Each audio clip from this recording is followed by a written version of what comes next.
कल कौन सा टॉपिक देखा था मैंने? Moment of inertia, right? तो मुझे बता सकते हैं what is Yes, moment sir. Of? Sir आवाज ब्रेक हो रहा है। काफी ज्यादा ब्रेक है क्या? हाँ सर। सर रुको एक मिनट। आ रहा है सर आवाज सही से।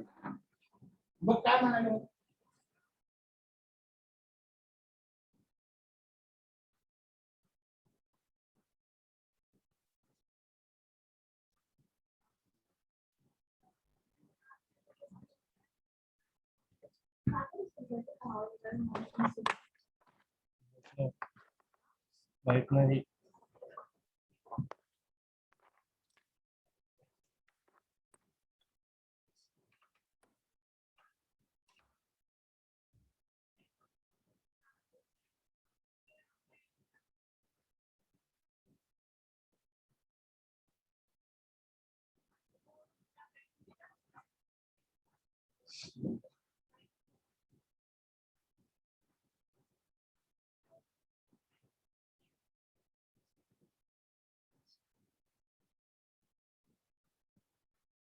अब आ रहा क्या आवाज?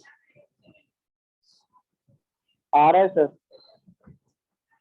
अब ठीक है कि थोड़ा अभी भी इश्यू आ रहा है?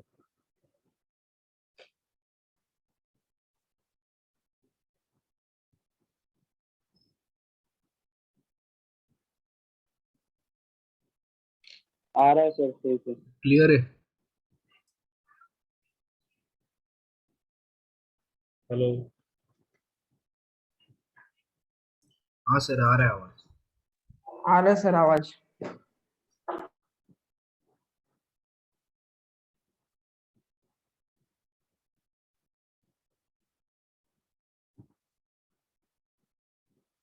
आवाज नहीं आ रहा अभी भी? आ रहा है सर। आ रहा है? तुम वही पूछ रहा हो कब से, तुम लोग आंसर नहीं दे रहे हो। सर हम लोग कब से बोल रहे हैं। क्या आंसर? आवाज आया नहीं मुझे। चलो ठीक है, छोड़। स्क्रीन दिख रहा है ना सबको?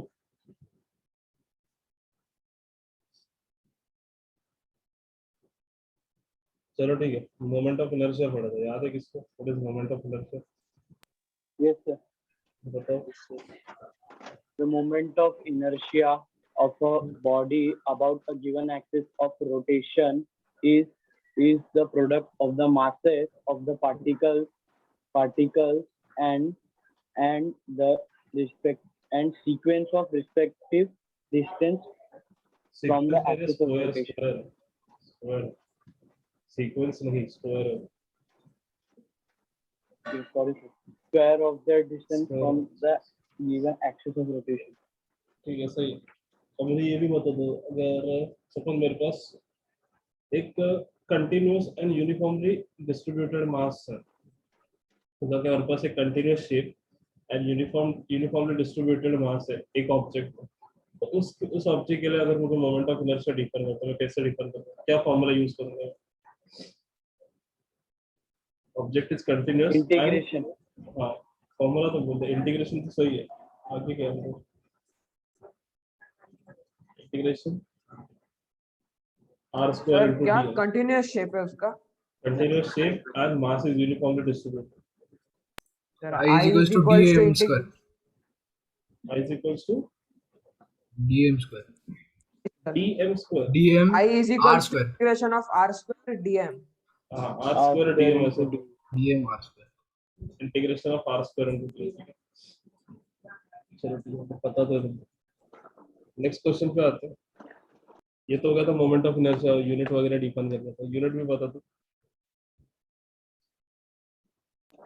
kg into meter square. Kg metre square. Okay, चलो मैं एक्सप्रेशन डिराइव करते हैं काइनेटिक एनर्जी का। जैसे देखो अपने नॉर्मल पढ़ा था, लीनियर मोशन में भी काइनेटिक एनर्जी होता है, वैसे सिमिलर अगर बॉडी बॉडी के अगर रोटेट कर रहे हैं तो उसके पास काइनेटिक एनर्जी जो होगी उसको कैसे डिराइव करेंगे, इसका फॉर्मूला फाइंड आउट करेंगे। क्वेश्चन लिखता हूँ, derive an expression for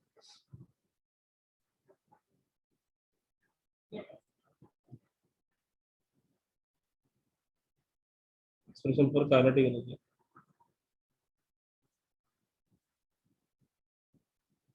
derive expression for kinetic energy of the body rotating with a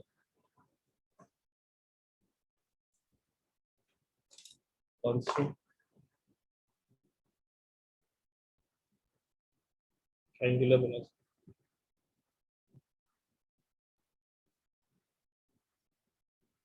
rotating with constant angular velocity। तो मेरे पास कोई भी एक रैंडम सी बॉडी है, कोई भी क्या मेरे पास एक रैंडम सी बॉडी है। अब यहाँ पे मैं ये नहीं बोल रहा कि it is having a continuous shape and uniform distribution of mass, ऐसा नहीं बोल रहा। कोई भी एक रैंडम सी बॉडी है जिसके अंदर n नंबर ऑफ पार्टिकल्स होंगे and mass of each and every particle is different. तो कैसा मैं मान के चल रहा हूँ, every particle is located at different location या फिर at a different distance from the axis of rotation. ठीक है, ऐसा अज्यूम करके चलते हैं, क्योंकि मुझे जनरलाइज रिजल्ट निकालना था, मुझे ये अज्यूम करना जरूरी है। और ये रिजल्ट हर एक जगह पे वैलिड भी हो जाता है। ठीक, एक अच्छी बात हुआ है। सपोज करो मेरे पास कोई भी एक बॉडी, रैंडम से बॉडी लेता है, कोई भी एक रैंडम से बॉडी ले ली, ठीक है, उसके अंदर एक एक्सिस ऑफ रोटेशन ड्रॉ करते हैं, पेन चेंज कर।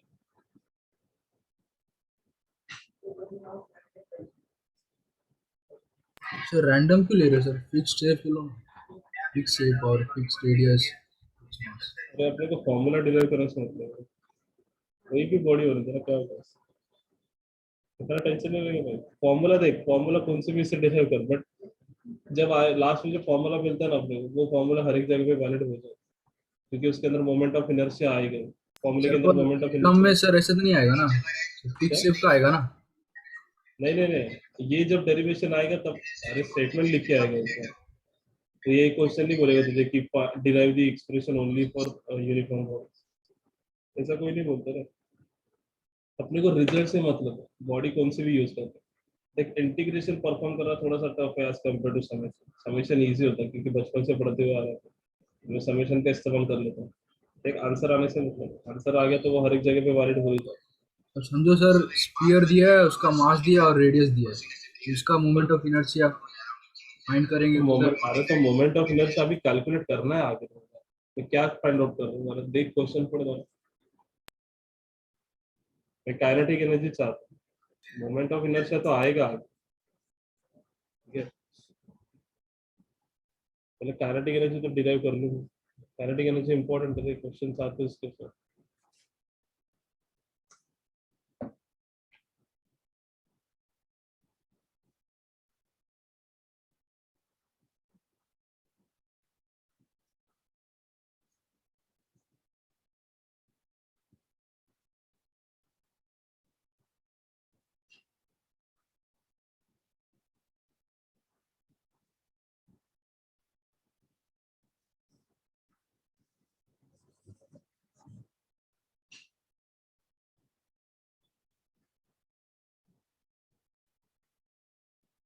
सपोज करो तुम्हारा कोई भी एक्सिस ऑफ रोटेशन, ओके, जैसे घूम रहा है और यहाँ पे तुम्हारा कोई एक्सिस ऑफ रोटेशन यहाँ से पास हो रहा है, इसमें मासेस अज्यूम करते थे कई कई,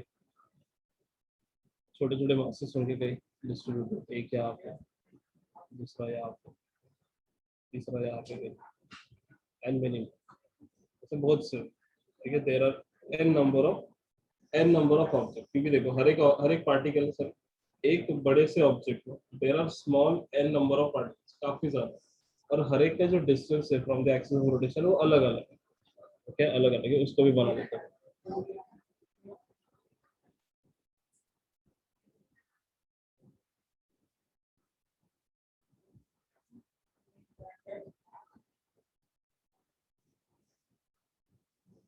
एक डिस्टेंस ले लेना,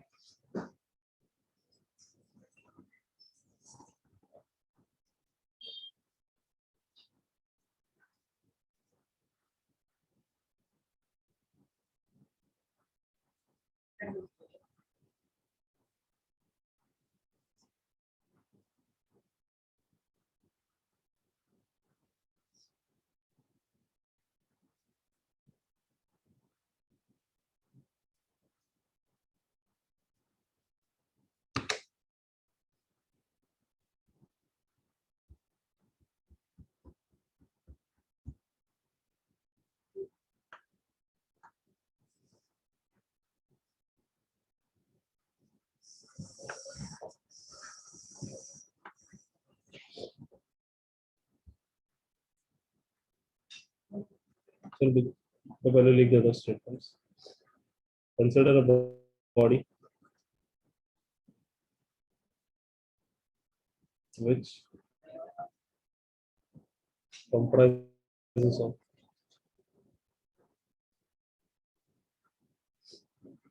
small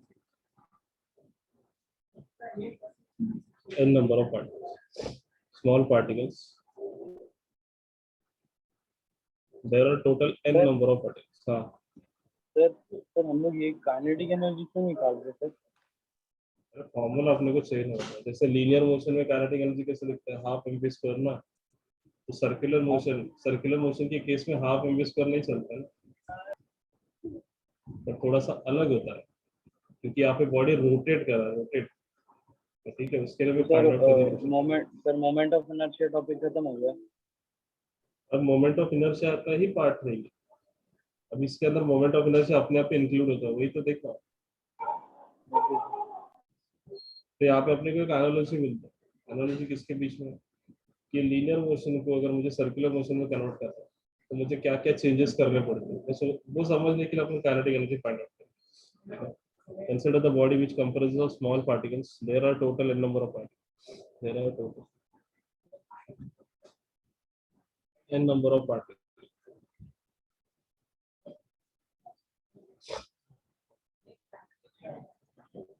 The mass of each particle is given by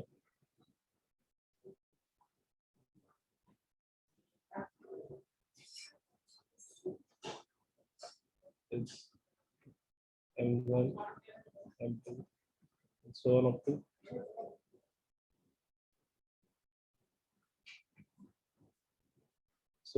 mn. nth mass जो होगा ना उसका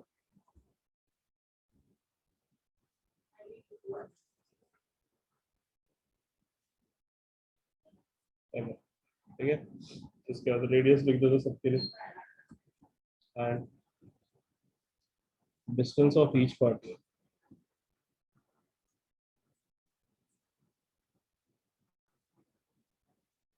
each particle from axis of rotation.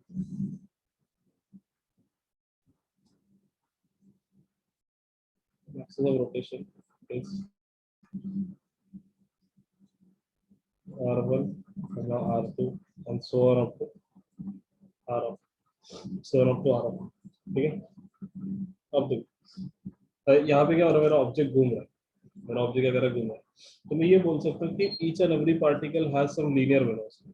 Each and every particle has some linear velocity. यहाँ पे ऐसे लिखता हूँ। सबसे पहले देखो डायग्राम कंप्लीट करो। बॉडी जब रोटेट करा था तब उसकी जो एंगुलर वेलोसिटी वो कितना था, ओमेगा, अज्यूम करके चलते। ओके, अब क्या कर रहा, देखो मैं हर एक पार्टिकल के लिए अपनी अपनी वेलोसिटीज फाइंड लिख दे। ये पार्टिकल यहाँ पे,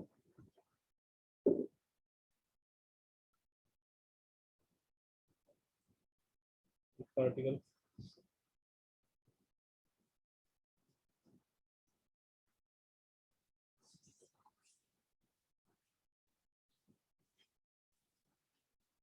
तो ठीक है, तीन ही पार्टिकल लेता हूँ, डायग्राम समझो। इसका मास कितना m1 है, इसका मास कितना m2 है, इसका मास कितना है m3। ठीक है। अब ऑब्जेक्ट क्या कर रहा है, अपना रिवॉल्व कर रहा है या फिर रोटेट कर रहा है, रिवॉल्व नहीं, क्या कर रहा है, रोटेट कर रहा है। जब ऑब्जेक्ट रोटेट करेगा तो उसके हर एक पार्टिकल भी क्या करेंगे, रोटेट करेंगे। व्हेन द पार्टिकल्स रोटेट तो क्या करते हैं, देखो अपने को पता है कि जो कोई भी सर्कुलर मोशन परफॉर्म कर रहा है ऑब्जेक्ट तो उसकी जो लीनियर वेलोसिटी होती है उसकी जो लीनियर वेलोसिटी होती है, it is always tangential to the circular path, it is always tangential to the circular path. Agree करते हो यहाँ पे? It is always tangential to the Yes, circular sir. Path, right? तो यहाँ पे देखो हर एक पार्टिकल के पास क्या होगा, अपनी अपनी लीनियर वेलोसिटी, क्योंकि each and every particle has different mass, okay, और डिस्टेंस भी क्या अलग अलग। तो हर एक पार्टिकल के पास क्या होगा, अपनी अपनी लीनियर वेलोसिटी, जो क्या होगी हमेशा परपेंडिकुलर टू दी, या फिर tangential to the circular path. तो ऐसे बना देता हूँ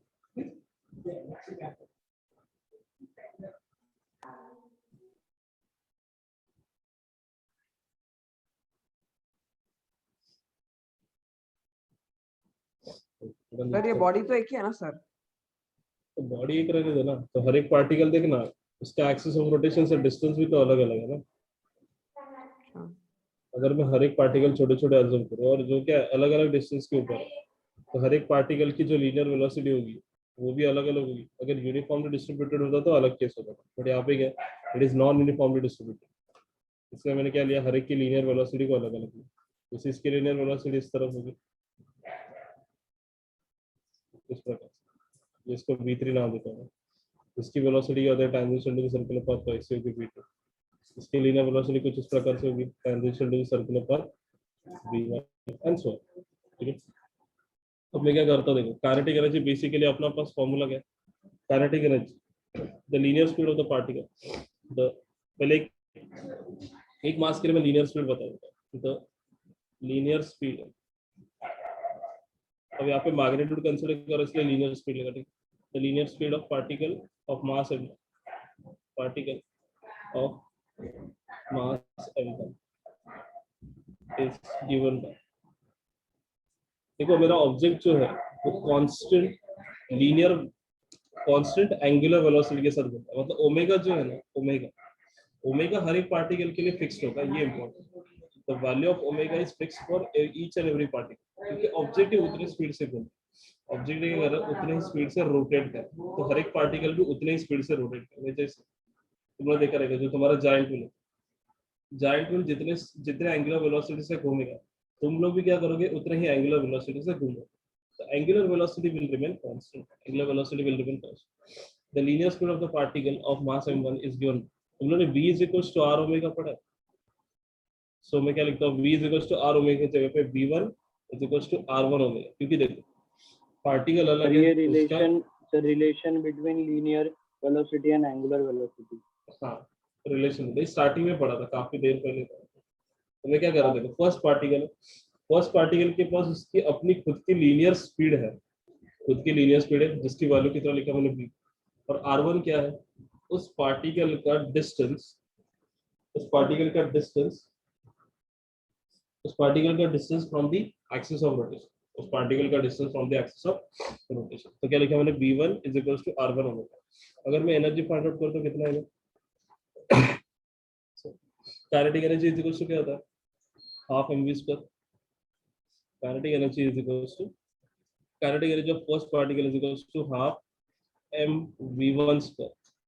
तो v1 की जगह पे क्या लिखते हैं मैंने, r1 omega, so half m r1 omega whole square, multiply कर दिया मैंने, तो ये कितना आ गया, देखो half m r1 square omega square, half m r1 square omega square.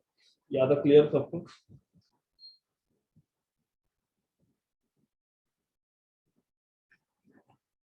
ये समझे समझा? अब मेरे पास कितने पार्टिकल्स है, there are n number of particles, there are n number of particles, as we have n number of particles,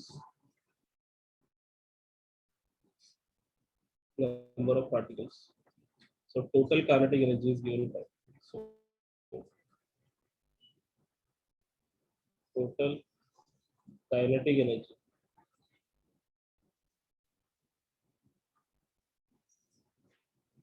is given by E total is equals to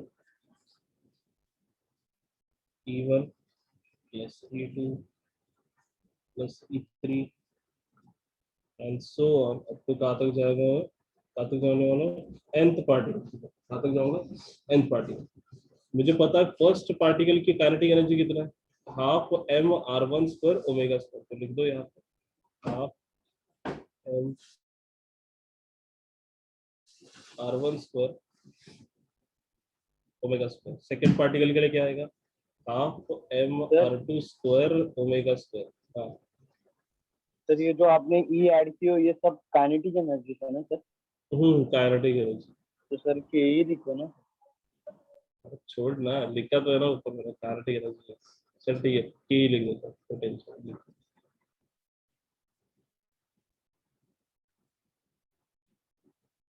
ठीक है, के टोटल।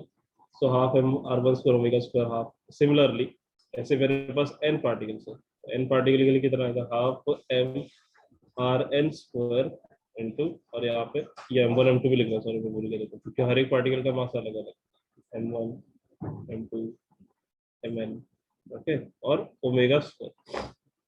अब सबसे पहले कॉमन क्या निकल रहा है इससे, कॉमन निकल रहा है omega square, common is omega square, तो मुझे ओमेगा स्क्वायर को ले लिया, अंदर क्या बचा, हाफ एम,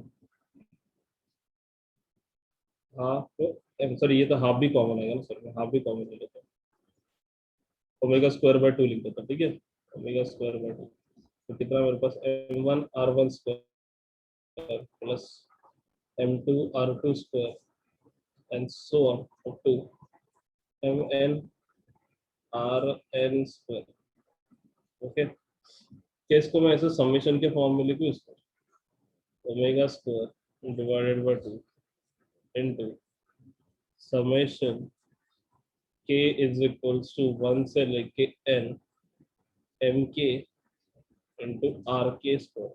ये फॉर्मूला देखा हुआ लग रहा था, summation k equals to 1 to summation k equals to 1 से लेके n एम के मल्टीप्लाइड विद आर के स्क्वायर, देखा हुआ लग रहा है ये फॉर्मूला, क्या ये फॉर्मूला कहीं देखा था उन्होंने, this is the formula for moment of inertia, सही है। लिखे थे ना पीछे। सर हाँ सर सर ये एम के है वो, कौन सा, एम के लिखियो सर, एम के हाँ एम के आर। सर के क्यों? सब्सक्रिप्ट है, अरे ये वेरिएबल है होगा, तो यहाँ पे देखना वैल्यूज पुट ऑन करूंगा ना मैं सिंपल, जैसे अभी ये देख, ये सब ये बड़ा सा एक्सप्रेशन था ना, इसको मैंने क्या कर दिया, इतने छोटे से हाँ एक्सप्रेशन सर में समझा, कंप्रेस कर दिया, समझा सर, समझा। ठीक है। अब ये जो फॉर्मूला है वो किसका है, तो मोमेंट ऑफ इनर्शिया का formula, as we know moment of inertia I is equals to, क्या लिखता हूँ, समेशन के इक्वल्स टू 1 से लेके एन, ये एन है, एन एम के आर के एम के आर के स्क्वायर, तो क्या आएगा देखो, काइनेटिक एनर्जी टोटल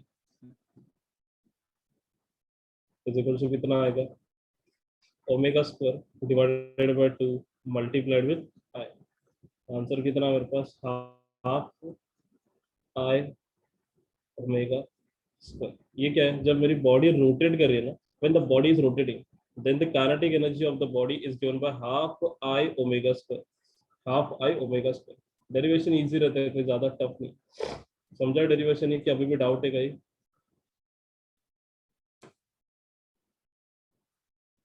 सर हम्म, डेरिवेशन समझा, एक बार डायग्राम बताओ ना फिर से। देखो यार, मैंने कोई भी कंसीडर किया ऑब्जेक्ट, रैंडम सा ऑब्जेक्ट है, ठीक है, उस रैंडम सा ऑब्जेक्ट ओमेगा वेलोसिटी के साथ, मतलब omega is angular velocity, omega angular velocity के साथ घूम रहा है, if the object is rotating with the angular velocity omega, then each and every particle of that object, each and every particle of that object is also rotating with the angular velocity omega, agree करते हो यार।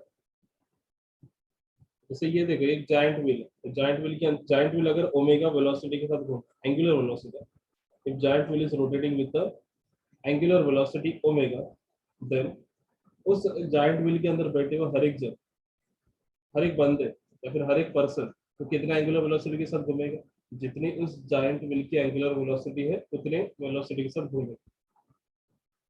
ये इस object को assume करो as giant wheel, और इसके अंदर जो छोटे छोटे पार्टिकल्स है वो उस जायंट व्हील के अंदर बैठे हुए लोग, अगर जायंट व्हील ओमेगा वेलोसिटी के साथ घूमेगा तो हर एक पार्टिकल भी क्या करेंगे, ओमेगा वेलोसिटी के साथ घूमेंगे, ओमेगा वेलोसिटी के साथ घूमेंगे।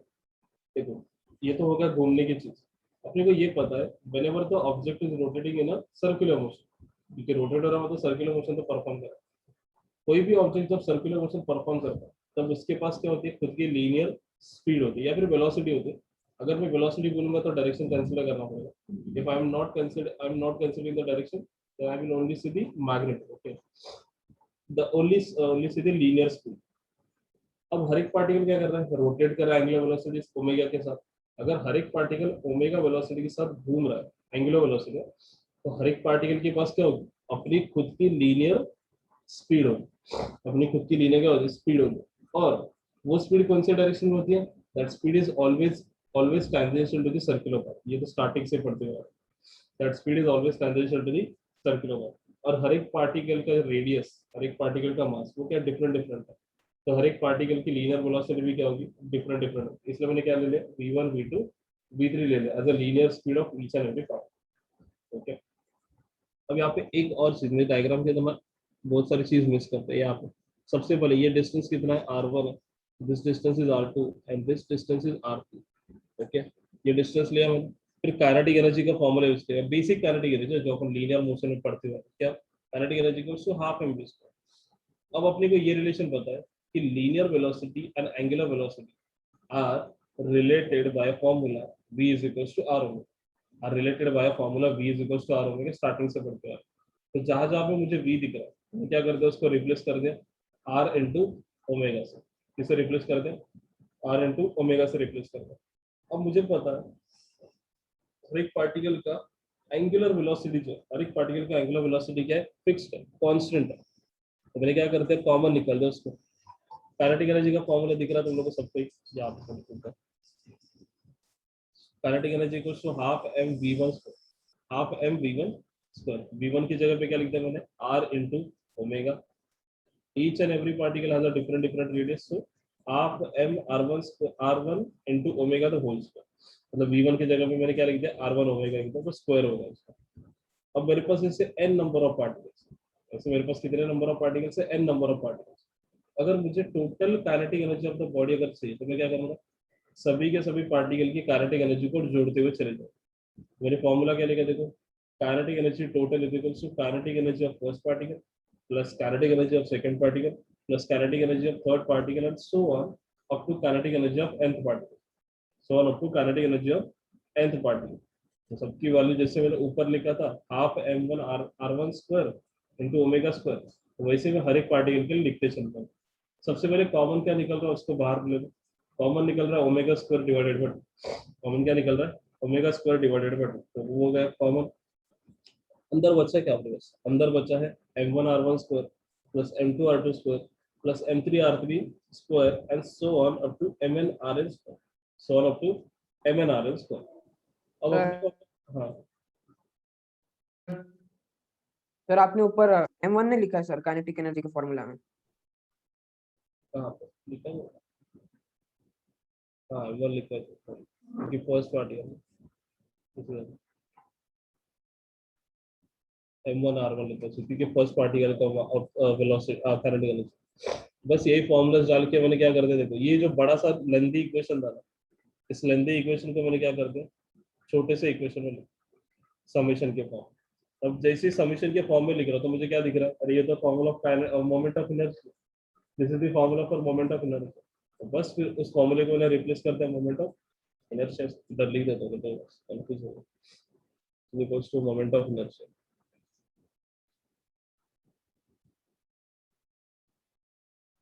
मोमेंट ऑफ इनर्शिया समझा अभी, कभी भी डाउट है कहीं,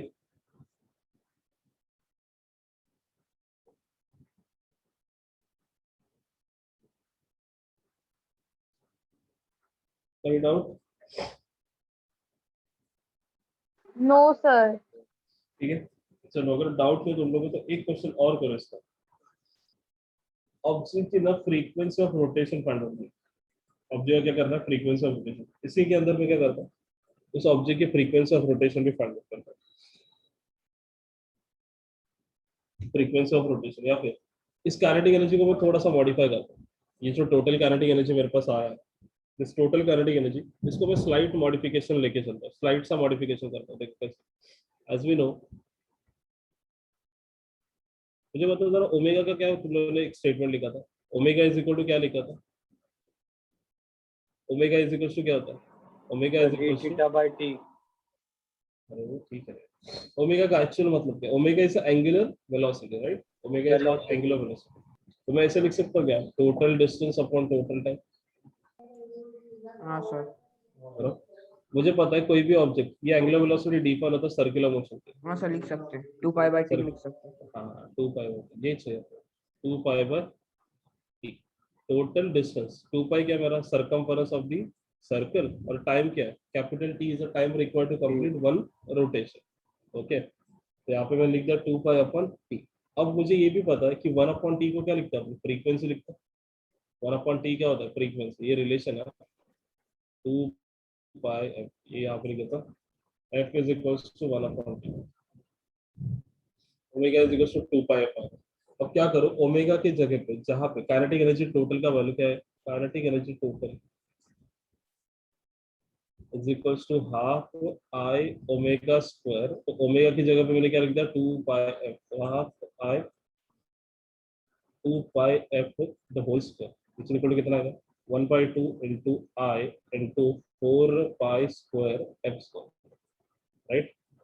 अब जो जो कट रहा है उसको काट दो, तो 2 pi square into capital I into f। यहाँ तक समझ में आई? तो कैसे क्या समझेगा? Yes, हाँ sir. सर, समझा। ठीक है, इसको और थोड़ा सा मॉडिफाई करता हूँ, f की जगह पे क्या लिख देता हूँ, 1/t, 2 pi square I divided by क्या लिखता हूँ मैं, t square. f is equal to 1/t है ना, तो f की जगह पे मैंने 1/t लिख दिया, बट f का स्क्वायर है तो टाइम का भी क्या होगा, स्क्वायर। अब यहाँ से कुछ ऑब्जर्वेशंस कर रहे हैं, तो क्या दिख रहा है, देखो सबसे पहला from above expression we can से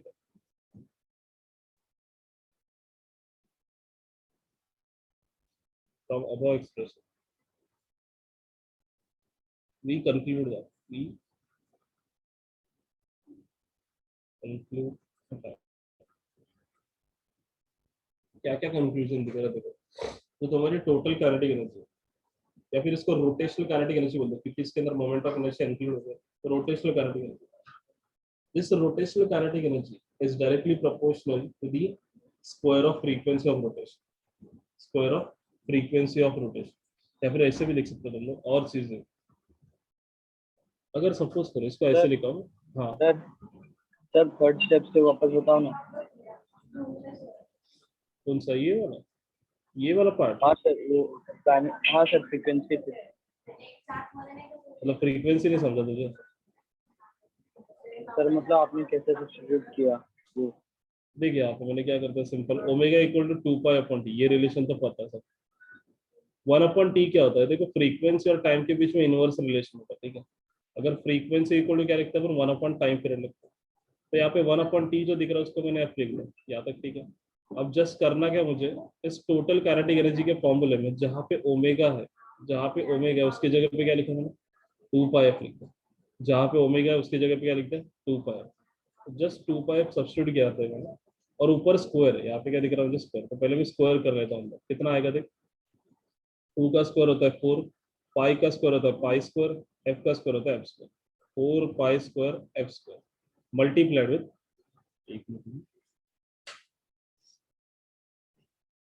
4 pi square f square into I into 1/2।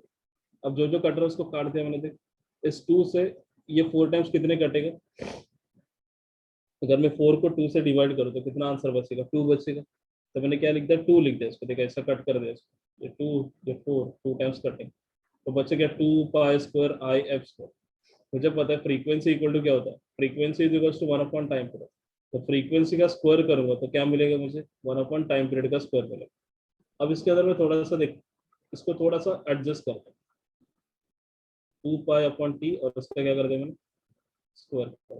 अब ये 2 पाई/t किसके बराबर दिख रहा है, तो ओमेगा के जैसा दिख रहा है, this is very similar to the omega square, तो क्या लिख दिया मैंने, आई ओमेगा स्क्वायर, क्या लिख दिया मैंने, आई ओमेगा स्क्वायर। ये समझा किस, सर सर वो फ्रीक्वेंसी का कैसे हम लोग ने सर टी लिखा, वापस से कैसे सर किया हम लोग कौन ने? सा सर frequency एफ है का ना सर, relation? एफ को 1/t, एफ को 1/t कैसे किया?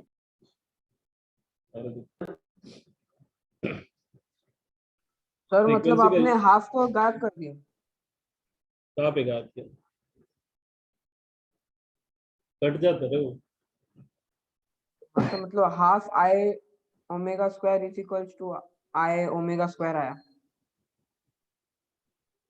ऐसा है, कुछ गड़बड़ तो नहीं किया?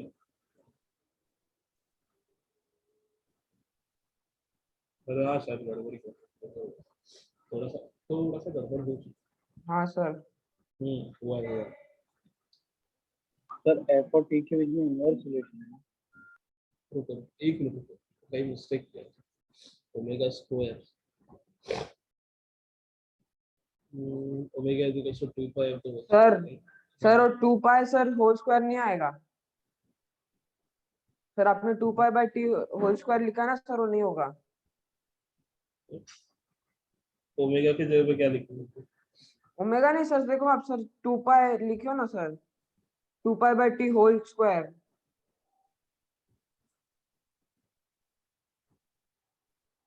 2 पाई तो आएगा ना रे, देखना यहाँ पे सर काइनेटिक पर एनर्जी का सर पर अगर आप होल स्क्वायर लोगे तो सर वो कम हो सर, √2 लिखना पड़ेगा सर। अरे कैसी बात कर रहे हो? सर क्योंकि अरे अगर आप लोगे तो सर या 4 हो जाएगा। एक मिनट देखना जरा। ये तेरे पास फॉर्मूला क्या, kinetic energy equals to half I omega square. Half I omega square मुझे पता है, ओमेगा क्या होता है? Omega is equals to 2 pi upon T, या फिर इसको ऐसे लिख सकता हूँ मैं 2 पाई अपॉन है, या लिख सकता हूँ 2 पाई अपॉन है। तो एक्चुअली ये जो मैंने गलत किया है, आपको ये रिलेशन यूज नहीं करना चाहिए। सर वो सब ये तो सही है सर, आप देखो सर लास्ट स्टेप देखो आप। लास्ट हाँ सर हाँ, समझा मैं समझा। बोल रहा हूँ सर 2 पाई बाय सही टी। सही सही सही। ये सर गलत कर दो। हाँ बोलो। सर आपने एफ को 1/t क्यों लिखा, वापस से कैसे कन्वर्ट किया टी में? अरे फ्रीक्वेंसी और टाइम के बीच में इनवर्स रिलेशन होता है। देख, फ्रीक्वेंसी का यूनिट बता मुझे। और हर्ट्ज। फ्रीक्वेंसी का और एक यूनिट था, सेकंड इनवर्स वेव। क्या था? Second inverse. जैसे फ्रीक्वेंसी क्या था, अगर तुम लोग को सिंपल लैंग्वेज में, तुम लोगों ने सुना रहेगा कि अपने कल्याण स्टेशन में ट्रेन की फ्रीक्वेंसी 1 मिनट में 10 ट्रेन आती है। 1 मिनट में 10 ट्रेन आती है, मतलब क्या कि पर 1 minute 10 train are arrive in the Kalyan station. 10 minute में, सॉरी 1 मिनट में, गलत बोला, 1 मिनट में 10 ट्रेन आती है। 1 मिनट में 10 ट्रेन आती है। ये क्या अपनी frequency of Kalyan station, frequency of Kalyan station. Okay, अब यहाँ पे मुझे बता, ट्रेन का सर आना, मतलब एक ट्रेन कितने सेकंड्स में आती है? नहीं वो नहीं बता रहा, सुनना मेरे। जैसे सिंपल चलो, वो ट्रेन भी छोड़ दो, ऐसे बोलता हूँ कि मैं सर एक वही सेकंड ना, में एक सेकंड में कितने ट्रेन आते हैं? हाँ वैसे ही है यहाँ पे। तो देख, ट्रेन आने का कोई यूनिट नहीं है। ट्रेन आने का कोई यूनिट नहीं है, क्योंकि वो नंबर है। ओके, एक नंबर, सर नंबर का कोई यूनिट नहीं है। सर उसके बाद हाँ बोल। सर अगर एक सेकंड में कितने ट्रेन आते तो सर वो उल्टा हो जाएगा ना, T/1 आएगा। एक सेकंड में कितने ट्रेन आते तो T/1 है, हाँ सर। बट सर यूनिट तो एक ट्रेन सेकंड। कितने सेकंड में अबे आती है सर, एडे, ऐसे लिएंगे तो 1/t आएगा ना। रुको एक मिनट, कंफ्यूजन अरे होता है। सर आपने फ्रीक्वेंसी ऑफ एवोल्यूशन का आपने सर फॉर्मूला और डेफिनेशन दिया था ना, उसको बोलो वो पढ़ने। चलो ठीक है, यहाँ पे सुनो, बस फ्रीक्वेंसी और टाइम के बीच में क्या फर्क होता है? हाँ सर छोड़ो सर, फ्रीक्वेंसी का यूनिट तो होता है जो वो है सर सेकंड वो बताओ, इनवर्स। गलती ठीक क्या है, था सर? फ्रीक्वेंसी का यूनिट क्या होता है? सेकंड इनवर्स होता है। क्या होता है? 2 यूनिट होते हैं फ्रीक्वेंसी। फ्रीक्वेंसी के 2 यूनिट होता है। एक तो तुम लोग जो हर्ट्स पढ़ा वो, क्योंकि वो साइंटिस्ट था हर्ट्स, उसके नाम पे गिरा हुआ यूनिट। ठीक है, एफ का यूनिट क्या होता है? एक तो हर्ट्स होता है, या फिर दूसरा यूनिट क्या होता है? 1/सेकंड। क्या होता है? 1/सेकंड। पर सेकंड कितना टास्क कंप्लीट हुआ, कितने रोटेशन कंप्लीट हुए, कितने ट्रेन आई, ये इसकी फ्रीक्वेंसी बोलते हैं। फिर ऐसे बोल सकता हूँ, एक जगह पे 10 लोग एक सेकंड में आ रहे, at any place 10 people are coming per second, 10 people are coming per second, then find the frequency of that place। तो क्या बोलोगे तुम लोग? 10 से फ्रीक्वेंसी, एक सेकंड में 10 लोग जमा हो रहे हैं, एक सेकंड में 10 लोग जमा हो रहे हैं। तो फ्रीक्वेंसी क्या दिखा रही है अपने को कि पर सेकेंड कितनी क्वांटिटी वहां पे अराइव हो रही या फिर वहां से लीव कर। तो देखो क्वांटिटी जो होती है उसका कोई नंबर नहीं होता, बट पर सेकेंड की बात कर रहा हूँ, मतलब टाइम तो है, टाइम इज देयर, और वो कहाँ पे आ रहा है, डिनोमिनेटर में। टाइम कहाँ पे आ रहा है, डिनोमिनेटर। तो मैं बोल सकता हूँ कि फ्रीक्वेंसी का जो यूनिट है वो क्या है, एक तो हर्ट्ज है, हर्ट्ज तो साइंटिस्ट ने दिया था, साइंटिस्ट का नाम है हर्ट्ज, इसलिए हर्ट्ज लिखता है। बट बेसिकली जो ओरिजिनल यूनिट है वो क्या है, 1/सेकंड। अगर f इज इक्वल टू 1/सेकंड यूनिट है तो मैं f इज इक्वल टू 1/टाइम पीरियड तो लिख ही सकता हूँ। f इज इक्वल टू 1/टाइम पीरियड तो लिखना स्वाभाविक है, क्योंकि टाइम पीरियड का यूनिट क्या होता है, सेकंड। इसका यूनिट फाइंड आउट करेंगे तो कितना है, 1/सेकंड। तो इसी यूनिट के बेसिस पे मैं ये बोल सकता हूँ कि this equation is also valid. Simple यही है, इसके पीछे ऐसा कोई ऐसा मोटा मोटा फंडा नहीं है, ऐसा कुछ, सीधा यूनिट का खेल। फ्रीक्वेंसी का यूनिट मुझे पता है 1/सेकंड्स होता है, तो मैंने सेकंड की जगह पे टाइम पीरियड लिखा, तो मैं बोल सकता हूँ कि f इज इक्वल्स टू 1/टाइम। बस इतना ही, और कुछ नहीं। ये डेरिवेशन एक्चुअली तुम लोगों ने बहुत स्टार्टिंग में पढ़ा था, इसमें नहीं, तुम लोग 10th स्टैंडर्ड इसमें पढ़ते हैं। चलो ठीक है, यहाँ तक मैंने फाइंड आउट कर लिया। हाँ, यहाँ पे मैं थोड़ा सा करेक्शन कर लेता हूँ, मैंने कहा कहाँ पे गलती है, तो गलती जो है उसको सुधार लेते हैं। देखो, सबसे पहली गलती कहाँ पे हो गया था, यहाँ पे, ये जो है ना पार्ट, इसको ऐसे कर देते हैं। तो काम करता है, ऐसे रहने देते हैं, इसको एसिडिस रहने देते हैं। अब इससे मैं क्या कर रहा हूँ, कुछ कंक्लूजन बाहर निकल, क्या करते हैं, कुछ कंक्लूजन बाहर निकल। कंक्लूजन देखो क्या क्या है इसके अंदर। एक छोटा सा मैं क्या कर देता हूँ, नहीं ठीक है, चलो ठीक है, यहाँ पे लिख देता हूँ। सबसे बड़ा conclusion,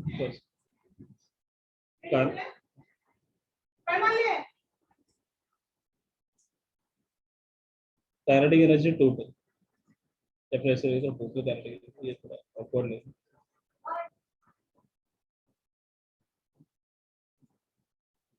total kinetic energy, total kinetic energy, total kinetic energy is directly proportional to the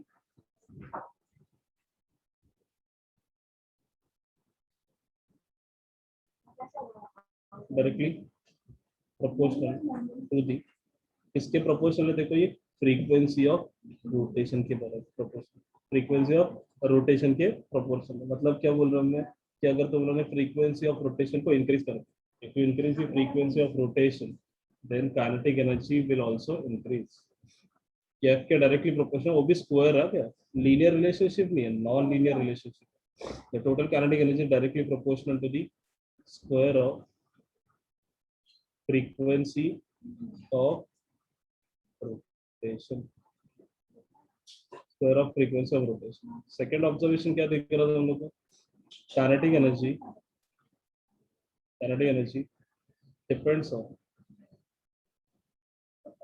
moment of inertia, depends on moment of inertia, moment of inertia. अब जो तुम्हारा मोमेंट ऑफ इनर्शिया होता है ना, ये moment of inertia is nothing but mass in case of linear motion. अब analogy में define करो, अब एनालॉजी भी डिफाइन करोगे तो उससे तुम लोग को क्लियर हो जाएगा। Kinetic energy depends on the moment of inertia. इसके बाद किसके ऊपर डिपेंड करता है, अगर total kinetic energy directly proportional to the, अगर total kinetic energy is directly proportional to दी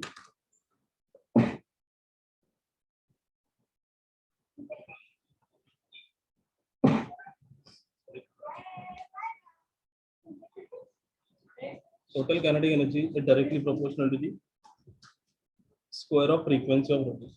इसका इनवर्स भी पॉसिबल है, इसका क्या इनवर्स भी पॉसिबल, क्या कैसे लिख सकता हूँ मैं,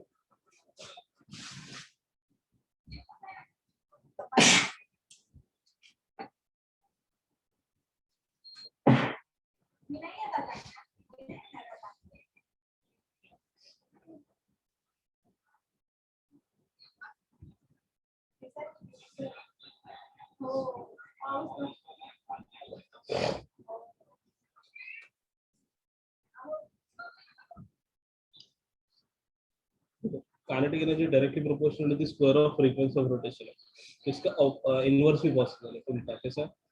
total kinetic energy is inversely proportional to the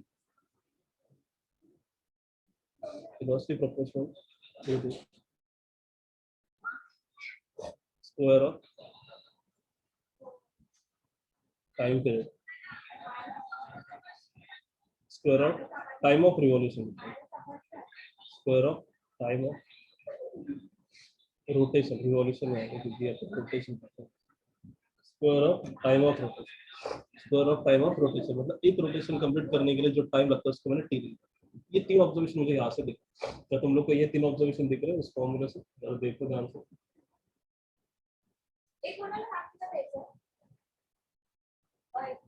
क्या ये तीन ऑब्जर्वेशन तुम लोग को भी दिख रहे हैं?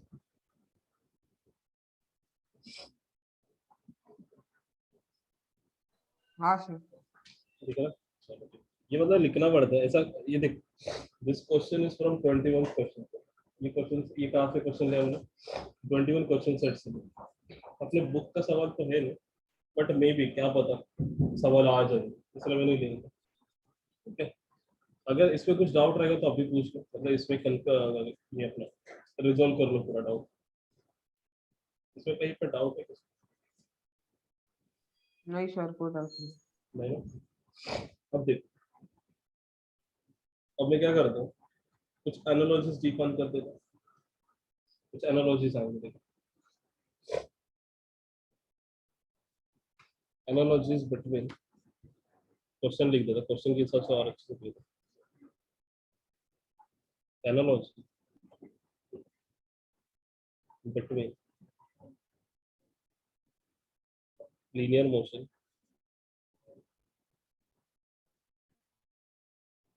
and rotational motion.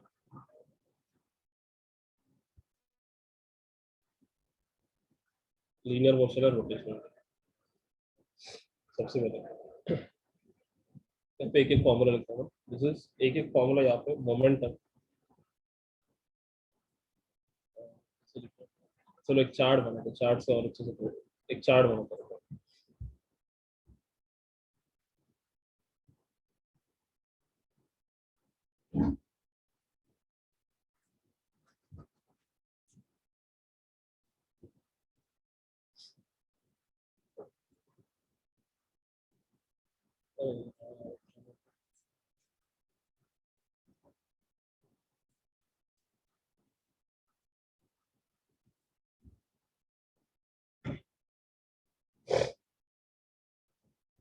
Sorry.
Sorry यहाँ पे मैं लीनियर मोशन के बारे में बताता हूँ।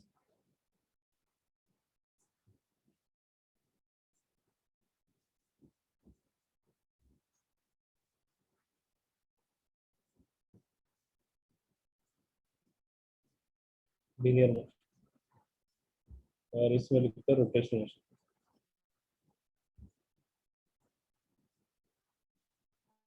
रोटेशनल मोशन, ठीक है। सबसे पहला पॉइंट लीनियर मोशन है। मोमेंटम, मोमेंटम पता ना सबको, mass into velocity. Momentum equal to क्या लिखते हैं? Mass into mass into velocity. Velocity. Okay, rotational motion के केस में सिर्फ क्या आता है, एक एंगुलर मोमेंटम होता है। क्या था? एंगुलर। चेंज कहाँ पे होगा?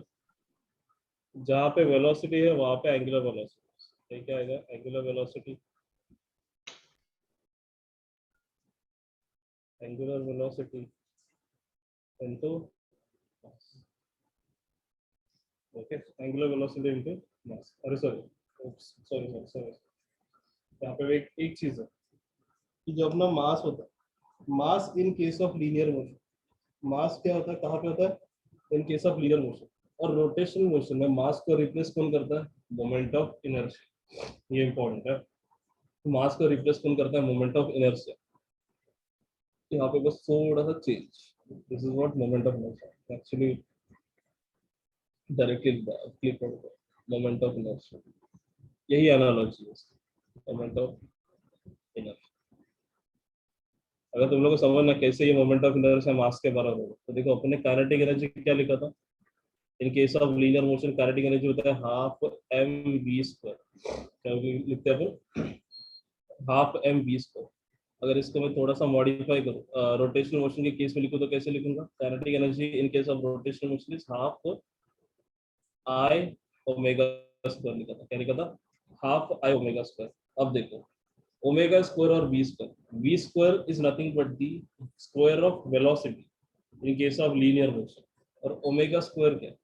Square of angular velocity in case of rotational motion. मतलब दोनों भी वेलोसिटीज है। ओके हो गया। मतलब लीनियर मोशन में वेलोसिटी को रिप्रेजेंट करते हैं अपन v से, और एंगुलर मोशन में या फिर रोटेशनल मोशन में वेलोसिटी को रिप्रेजेंट करते ओमेगा से, वेलोसिटी को रिप्रेजेंट करते ओमेगा से। अब कंपेयर किया 1/2 1/2, उसका कोई टेंशन नहीं। अब कंपैरिजन सबसे मेन आ रहा है लीनियर मोशन के केस में। मास को काइनेटिक एनर्जी के केस में फॉर्मूला क्या था? Half M we square. और रोटेशनल मोशन के केस में फॉर्मूला क्या था? Half I omega square. So from this formula you can say that mass in linear motion is equivalent to moment of inertia in rotational motion. Mass in linear motion, mass in linear motion is equivalent to the moment of inertia in the rotational motion. Moment of inertia in the rotational motion. Agree करते हो आप? हाँ Agree करते sir. हो आप? Okay. इसको मैं हटा देता हूँ इस फॉर्मूले को।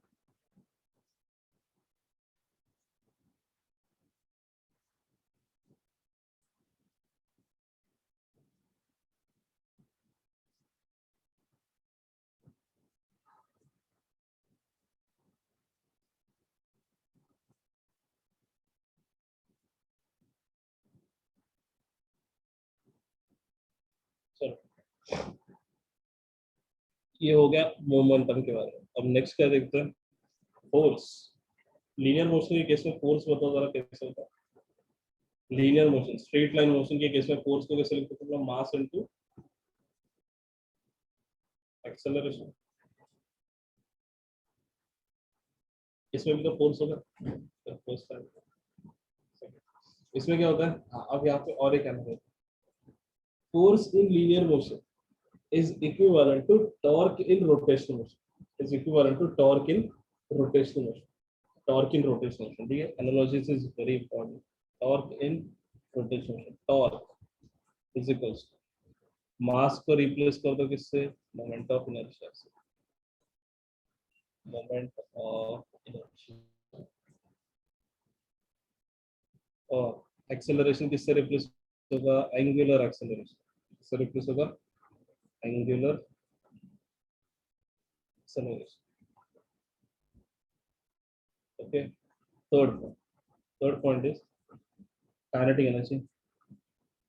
काइनेटिक एनर्जी यहाँ पे लिखता हूँ मैं हाफ एम वी स्क्वायर, तो यहाँ पे कितने लिखूंगा, half I omega square, half I omega square. Again देखो और छोटी सी एनालॉजी लिख देते हैं एक्स्ट्रा।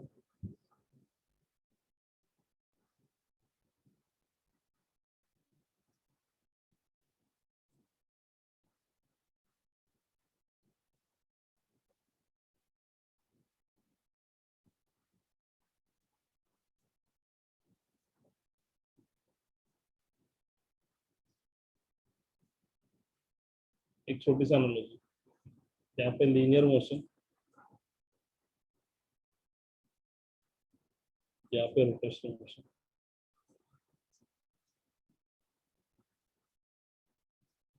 लीनियर मोशन में मास,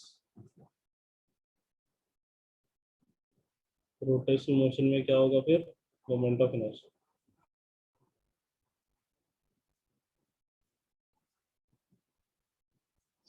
उसके बाद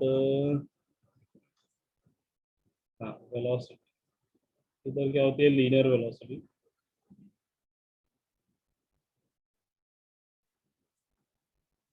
यहाँ पे क्या होती है एंगुलर वेलोसिटी।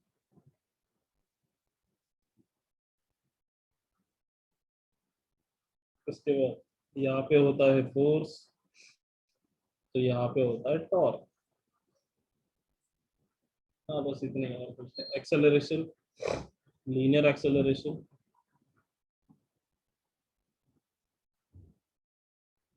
तो यहाँ पे क्या होता है एंगुलर एक्सेलरेशन।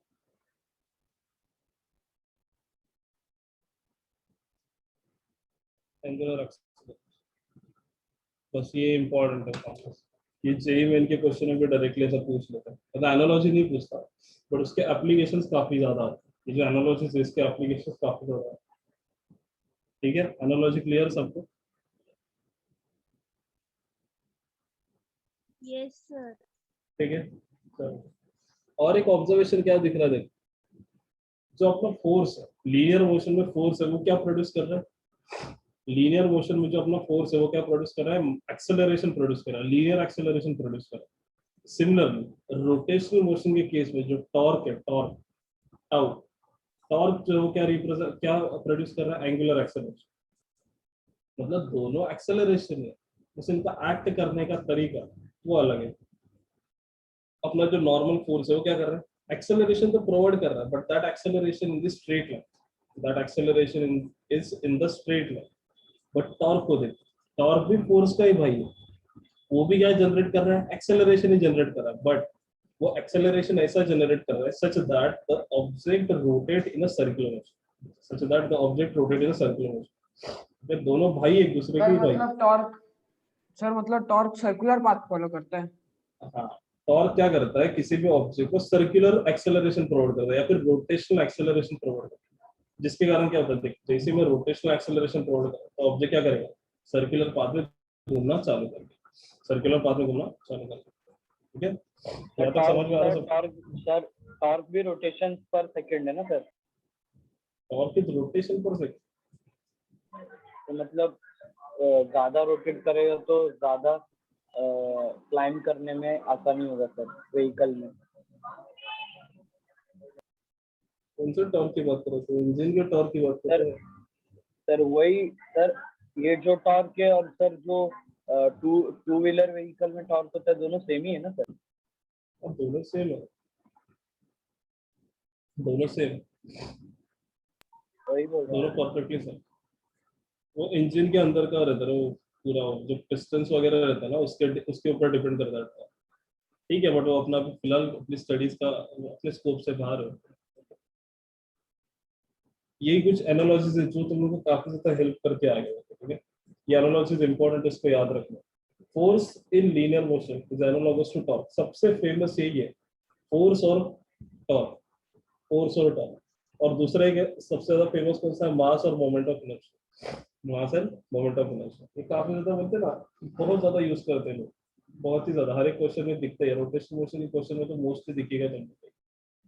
ठीक है, तो ये अपने पास कुछ एनालॉजीज है। कुछ और सवाल देखते हैं।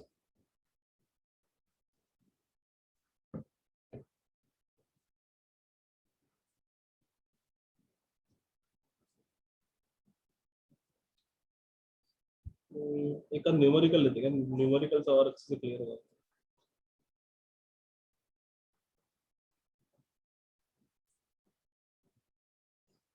चलो एक न्यूमेरिकल, एक बड़ा सा न्यूमेरिकल है, ठीक है।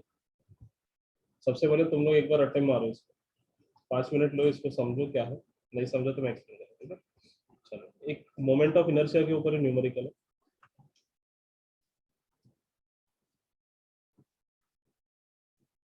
The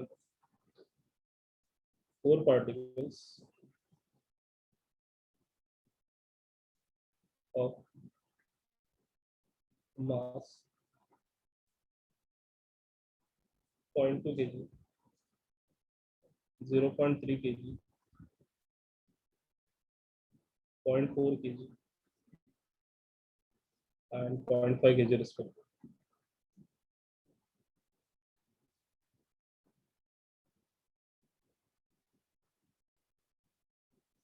Point 5 kg respectively are kept at a corners,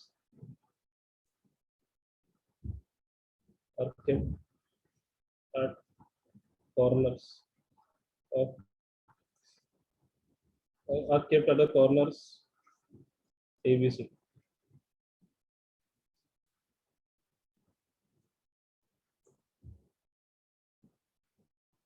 of a square ABC. The side of each side of square is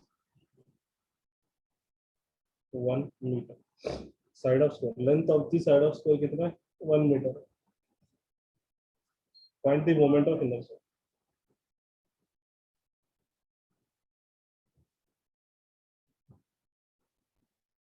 Moment of inertia of system about an axis passing through point, passing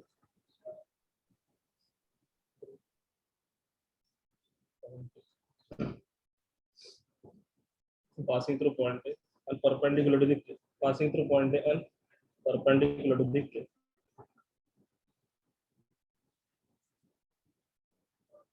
Perpendicular to the, okay, ऐसा कुछ question है।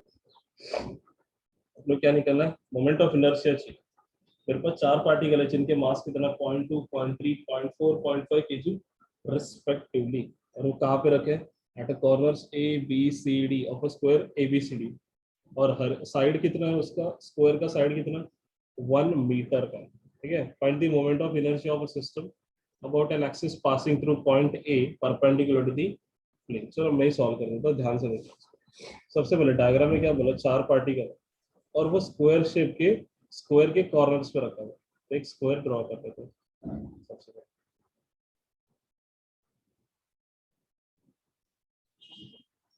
चलो एक square draw करते हैं, ठीक है। 4 particle है मेरे पास, 4 पार्टिकल में यहाँ पे,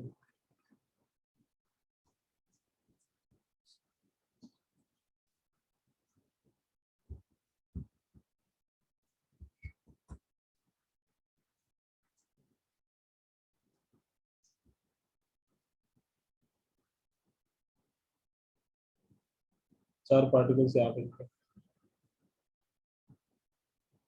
एक यहाँ पे है,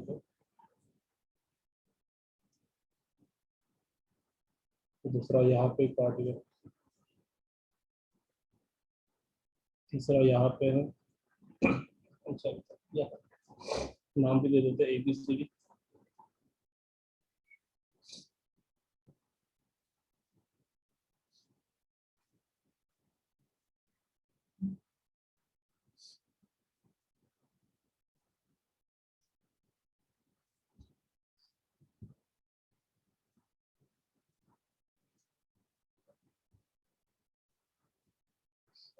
तो डायग्राम फिर से करते हैं।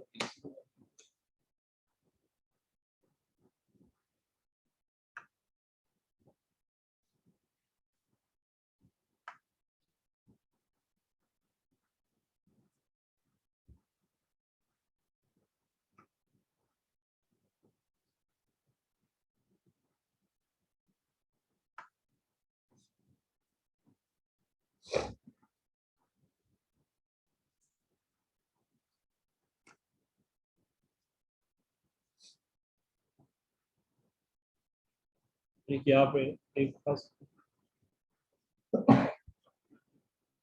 एक मास यहाँ पे, दूसरा इस पॉइंट पे, तीसरा, 4 कॉर्नर्स 4 मास, ठीक है। पॉइंट्स ए बी सी, ठीक है।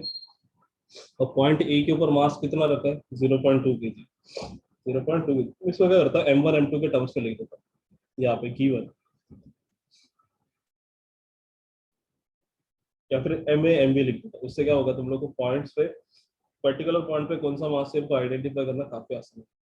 तो चलो रिस्पेक्टिवली बोला तो एम ए का वैल्यू कितना, point at mass, mass at point is 0.2 kg, M B का वैल्यू कितना है 0.3 kg, एम सी का वैल्यू कितना है 0.4 kg, और एम डी का वैल्यू कितना है 0.5। ओके, चलो पार्टिकल्स के जो मास पता चल गया। अब क्या करना है, देखो उसने क्या बोला, फाइंड द मोमेंट, और एक साइड दिया, साइड कितना है 1 मीटर, मतलब हर एक स्क्वायर का प्रॉपर्टी पता था, एवरी साइड, हर एक साइड का जो लेंथ होता है that is equal in case of square, सबको पता है, तुमने पढ़ के आए। अब क्या करता हूँ, मुझे फाइंड आउट कहाँ से करना है, find out the moment of inertia about an axis passing through the system which is perpendicular to the plane, which is perpendicular to the plane। मतलब यहाँ से मोमेंट ऑफ इनर्शिया से, मोमेंट ऑफ इनर्शिया कहाँ से calculate करना है, about an axis which is passing through the point. मतलब कुछ इस प्रकार से एक्सिस होगा, देखो अगर मैं यहाँ पे ड्रॉ करके बताऊँ, तुम लोगों ने वो पढ़ा रहेगा, डॉट एंड क्रॉस पढ़ा है। डॉट मतलब क्या होता है,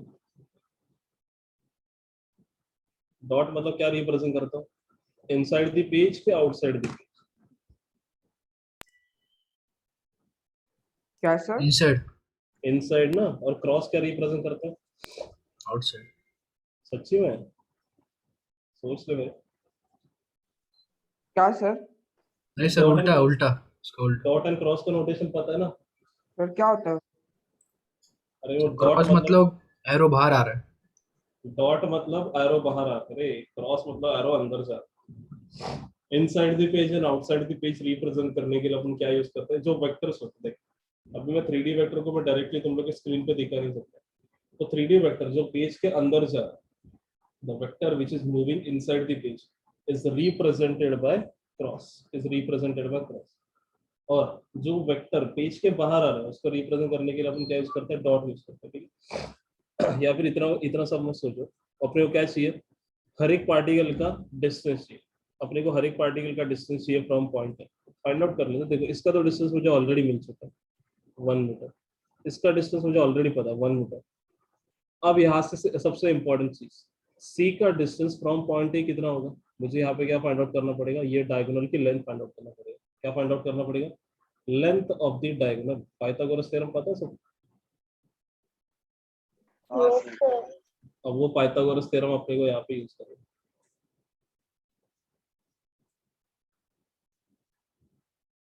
ये अपने को लेंथ चाहिए, ठीक है। पाइथागोरस थ्योरम देखो, ये 1 ये 1, तो इसको तो मैं √2 लिख के सकता हूँ, ये कोई बड़ी बात नहीं। ओके, अब सबको देखो, मुझे पॉइंट ए से मुझे क्या चाहिए था, सब ऑब्जेक्ट की लेंथ चाहिए था, सब मासेस की लेंथ चाहिए था। फ्रॉम पॉइंट ए मुझे हर एक मासेस की क्या चाहिए था, लेंथ चाहिए था, जो मुझे मिल चुका है, जो मुझे मिल चुका है, ठीक है। तो यहाँ पे मोमेंट ऑफ इनर्शिया का formula I is equal to क्या लिख दिया तुमने, समेशन के इज इक्वल टू 1 से लेके एन एम के इंटू आर के स्क्वायर। अब मेरे पास टोटल नंबर ऑफ मासेस कितने हैं, टोटल नंबर ऑफ मास कितने, 4 है sir, A B C D 4 है। तो के इज इक्वल टू शुरुआत होगा 1 से और कहाँ तक जाएगा, एन इक्वल टू 4 तक, which is equal to M के इंटू आर के स्क्वायर। इसको एक्सपांड कर दो तो कितना आएगा, ये m1r1 square plus m2r2 square plus m3r3 square plus m4r4 square, बराबर।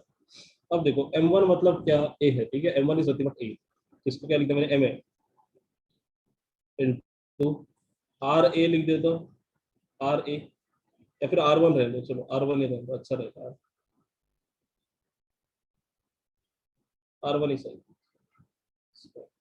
Plus M B R two square plus MC R3 square plus MD R4 square. अब यहाँ पे देखो फर्स्ट मास को देखो जरा, MA और R1 निकालना। अब मुझे मेरा मोमेंट ऑफ इनर्शिया, मेरा एक्सिस कहाँ से पास हो रहा है? The axis is passing through point A, the axis is passing through point ए। तो अगर मैं यहाँ पे ध्यान से देखूं, ये जो R1 R2 क्या होता है मेरा? R1 R2 is nothing but distance of a object, distance of a particle, sorry, distance of a particle from the axis of rotation, distance of a particle from the axis of rotation। अगर मेरा axis of rotation point A से ही पास हो रहा है, अगर मेरा axis of rotation point A से ही पास हो रहा है, तो distance between mass of particle A and axis of rotation ये तो जीरो होगा। अगर पॉइंट में से ही पास हो रहा है तो डिस्टेंस कितना हो गया? जीरो हो गया। तो यहाँ पे मेरा जो R1 होगा, दिस R1, ये R1 की वैल्यू कितनी होगी तुम्हारी? जीरो। MA into zero. ये समझाएगा तुम लोग को जीरो क्यों लिया वो? जीरो वाला फंडा क्लियर है सबको? सर फिर से एक बार बताना। सर कुछ नहीं समझा। देखो यार, मेरा एक्सिस ऑफ रोटेशन कहाँ से पास हो रहा है? पॉइंट ए से पास हो रहा है। इसको अगर मैं ऐसा 3D लाइन बना दूं, लाइन को समझो, एक्सिस ऑफ रोटेशन कैसे पास हो रहा है तुम्हारा? 3D है इसलिए मैं थोड़ा सा टिल्टेड बना रहा हूं, ठीक है? ये एक्सिस ऑफ रोटेशन यहाँ से पास हो रहा है inside the page. Axis of rotation कहाँ से पास हो रहा है? Inside the page. चलो ये भी नहीं, इसको भी मत समझो, ये थोड़ा सा अजीब दिख रहा है अपने को। एक सर काम मतलब करो, रुको रुको मैं बता रहा हूँ, सर एक मिनट सुनो। क्या करो, तुम्हारे पास पेन होगा ना, तो पेन को पॉइंट ए की तरफ रखो। सर वही बोल रहा था मैं। पेन को क्या करो, पॉइंट ए की तरफ रखो। मतलब ये जो तुम्हारा पेन है वो क्या रिप्रेजेंट कर रहा है? This pen represent the axis of rotation, this pen represent the axis of rotation. Okay, अब देखो, जब मैं पेन को as axis of rotation consider करूं, तो मुझे बताओ मैंने एक्सिस ऑफ रोटेशन को कहाँ पे प्लेस कर दिया? पॉइंट ए के ऊपर प्लेस कर दिया। तो पॉइंट ए का मास और एक्सिस ऑफ रोटेशन के बीच में डिस्टेंस कितना हो जाए? पॉइंट ए का मास जो है उसका distance from the axis of rotation कितना होगा? नहीं समझ में आया? क्या सर? डिस्टेंस ऑफ रिटर्न मैं क्या बोल रहा हूँ, देखो एक्सिस ऑफ रोटेशन कहाँ से पास हो रहा है? ए से। ए से पास हो रहा है। अपने ये R1 R2 R3 डिस्टेंस क्या होते हैं? Distance of a particle sir distance From होता है axis of- axis of rotation और मास से। Distance of a particle from the axis of rotation. मुझे बताओ, अगर मेरा एक्सिस ऑफ रोटेशन ए में से ही पास हो रहा है, तो उस पार्टिकल का और उस पार्टिकल के बीच का distance from the axis of rotation कितना होगा? जीरो होगा कि कुछ होगा? जीरो होगा। जीरो होगा, जीरो। क्योंकि देखो सिंपल है ना, ये मेरे पास एक पार्टिकल, दिस इज पार्टिकल। अगर इसमें से मैं लाइन पास करूं, तो इस पार्टिकल और इस लाइन के बीच का डिस्टेंस कितना है? ऑलमोस्ट जीरो ही है। ऑलमोस्ट क्या, कंप्लीटली जीरो। ओके, इसलिए मैंने R1 की वैल्यू को क्या लिखते हैं? जीरो लिख देता हूं। सपोज करो एक क्वेश्चन में तुम लोग को और बोलो क्या, कि सपोज करो मेरी axis of line B point में से पास होती है। If my axis of rotation is pass through point B, तो किसको जीरो कंसीडर करते थे? कौन से डिस्टेंस को जीरो लेते थे? बी को। बी वाले डिस्टेंस को, मतलब R2 को मैं क्या लेता था? जीरो लेता था। R2 को क्या लेता था? जीरो। ओके, इसलिए मैंने R1 की वैल्यू जीरो लिखा। अब यहाँ तक क्लियर होगा सबको? MB की वैल्यू कितना है अपने पास? 0.3 है।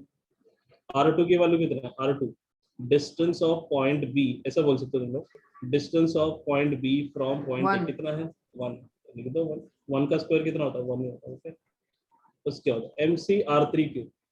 अब पॉइंट सी और पॉइंट ए के बीच का डिस्टेंस कितना है? पॉइंट सी और पॉइंट ए के बीच का डिस्टेंस √2। उसका क्या करना है? स्क्वायर करना। और MC का वेट कितना है? 0.4। और √2 का स्क्वायर कितना होता है? 2। प्लस डी पॉइंट और ए पॉइंट के बीच का डिस्टेंस कितना है?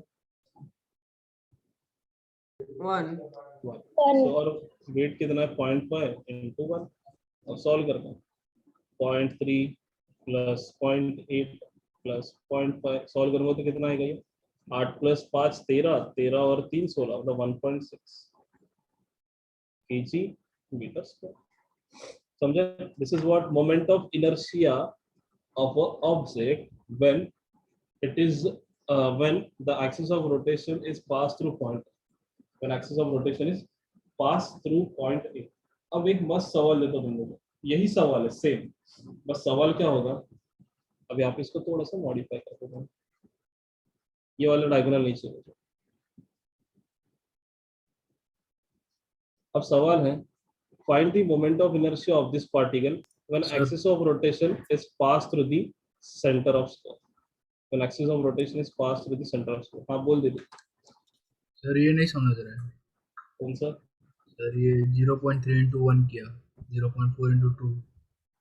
अरे भाई ये देखो, ये point A B C D, यहाँ पे मास बी प्रेजेंट है, दिस इज एम बी, यहाँ पे मास सी प्रेजेंट है एम सी, यहाँ पे मास डी प्रेजेंट है M D.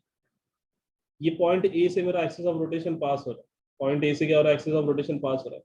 Moment of inertia की डेफिनेशन में क्या देखा था अपन ने, moment of inertia is nothing but product of mass and square of distance between the point and the axis of rotation. Axis of rotation तो तेरा point A के ऊपर है, यहाँ पे एक्सिस ऑफ रोटेशन है, this is your axis of rotation. तो तुझे क्या क्या फाइंड आउट करना पड़ेगा, हर एक पार्टिकल का डिस्टेंस, हर एक पार्टिकल का distance from the axis of rotation. अब यहाँ पे देख जरा डायरेक्टली, इस पॉइंट डी को अगर मैं ध्यान से देखूं, पॉइंट डी का distance from the axis of rotation कितना, ये स्ट्रेट लाइन ही तो है दोनों के बीच में, ये स्ट्रेट लाइन है दोनों के हाँ बीच में, सर, इसकी वैल्यू कितना 1 मीटर है। उसके बाद देख सी को जरा ध्यान से देख, अब ऐसा नहीं जाना तुझे सी से बी, बी से डी, नहीं, डायरेक्ट कनेक्शन चाहिए, क्या चाहिए, डायरेक्ट कनेक्शन चाहिए। तो सी और ए के बीच में डायरेक्ट कनेक्शन कैसे फॉर्म होगा, अगर मैं ऐसा डायगोनल ड्रॉ करूँ तब, मतलब दोनों के बीच में डिस्टेंस कितना है, दोनों के बीच में डिस्टेंस इज नथिंग बट इस डायगोनल की लेंथ, इस डायगोनल की लेंथ, और डायगोनल की √2 आएगा लेंथ ना। √2 तो है ना भाई, तो यहाँ पे स्क्वायर भी तो कर रहा हूँ ना मैं, हाँ सर। तो स्क्वायर करूंगा, √2 का स्क्वायर कितना होता है 2 होता है, इसमें 2 लिखा है। और एमडी को देख, एमडी तो होगा सॉरी, एमडी को देख, बी पॉइंट और ए पॉइंट के बीच का डायरेक्ट डिस्टेंस कितना है 1 1 मीटर, सर। यानी क्या 1 मीटर। अभी क्लियर है। हाँ सर। अब क्वेश्चन तुम्हारे लिए, ये छोटा सा असाइनमेंट है सर। तुम लोग। Sir axis of rotation question में दिया है क्या? अरे तुम्हें मेरी वजह से क्यों ले रहा हूँ एक्सिस ऑफ रोटेशन, देखिए यहाँ पे दिया है, ये देख, moment of inertia of a system about an axis passing through point A and perpendicular to the plane। बोला रे मैं खुद जबरदस्ती नहीं ले रहा। अब एक क्वेश्चन तुम लोग के लिए असाइनमेंट की तरह, इसके बारे में बताओ। हाँ, तुम लोग क्या फाइंड आउट करना है, find the moment of inertia of the same particle, find the moment of inertia of the same particle when axis of rotation is passed through the center of the, when the axis of rotation pass through the center of this curve, when axis of rotation pass through the center of this curve, when axis of rotation is passed through the center of this curve। ये सवाल तुम लोगों का, क्या करोगे इसको attempt, अब भी करो, अटेम्प्ट करोगे क्या सर? हाँ सर। मोमेंट ऑफ इनर्शिया, इसी सेम पार्टिकल का मोमेंट ऑफ इनर्शिया चाहिए मुझे, बस मेरा एक्सिस ऑफ रोटेशन कहाँ से पास हो रहा है, the axis of rotation is pass through the centre of the square, axis of rotation is pass through the centre of the square, axis of rotation is हाँ pass through sir, the fine centre of the करेंगे। Square. करोगे, चलो ठीक, अब भी try करो, अभी हाँ सर। तो एक काम करते रुको, अभी मत ट्राई करो, मैं तुम्हें एक्सप्लेन करने को तो खत्म हो जाएगा, अभी कर इसको अगले दिया। लेक्चर पर रखते हैं। ये एज अ असाइनमेंट करो तुम लोग, एज एक छोटा सा असाइनमेंट करो, इसको सॉल्व करो। सबको क्वेश्चन समझा है क्या,